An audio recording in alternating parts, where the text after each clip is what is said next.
MLA గారు రామకృష్ణబాబు గారు last ఇంకా ఈ మంత్రి గారి సమాధానం కానీ ఈయనిచ్చిన ఆన్సర్లో కానీ అధికారులు చాలా తెలివితేటలు ప్రదర్శించారు అధ్యక్ష.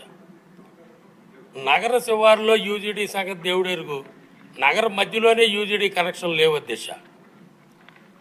ఏదో వాహన మిత్ర కోసం గతంలో అప్పటి ముఖ్యమంత్రి జగన్మోహన్ రెడ్డి గారు వచ్చి ఏ ఇంజనీరింగ్ కాలేజీ గ్రౌండ్లో విశాఖ తూర్పు నియోజకవర్గంలో కొండవాళ్ళు ప్రాంతాల్లో యూజీడీ కోసం శాంక్షన్ కూడా ఇచ్చారు. ఇప్పటి వరకు శంకుస్థాపన కూడా జరగలేదు అధ్యక్ష. సింహాచలం భూముల్లో కానీ అనేక కొండవాళ్ళ ప్రాంతంలో తూర్పు నియోజకవర్గంలో ఇప్పటి వరకు యూజీడీ పైప్ మెయిన్ లైన్లే లేవు అధ్యక్ష. అంతేకాకుండా 2014-19లో అమృత్ స్కీమ్ కింద ప్రతి ఇంటికి ఉచితంగా మనం ఇంటికే మెయిన్ లైన్ నుంచి యూజీడీ కనెక్షన్ ఇచ్చేవాళ్ళం అధ్యక్ష. ఇప్పుడు దాన్ని 1000 రూపాయలు ఫీజు పెట్టారు. ప్రతి ఒక్క ఇంటి వాళ్ళు మెయిన్ లైన్ నుంచి ఇంటికి కనెక్షన్ చేసుకోవడానికి సుమారుగా 18 నుంచి 20 వేలు ఖర్చు అవుతుంది అధ్యక్ష. అందుకని చెప్పి ఎవరు కనెక్షన్ తీసుకోవడానికి అయిన ప్రాంతంలో కూడా ఎవరు ముందుకు రావట్లేదు అధ్యక్ష.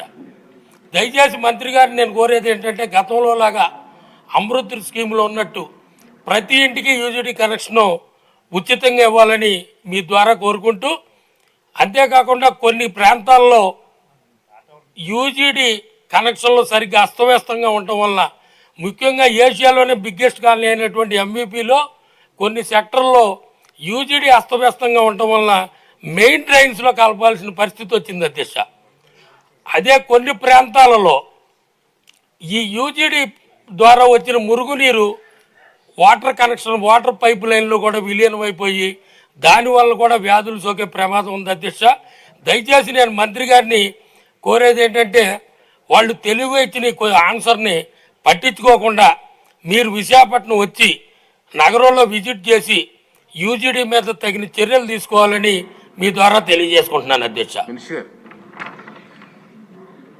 అధ్యక్ష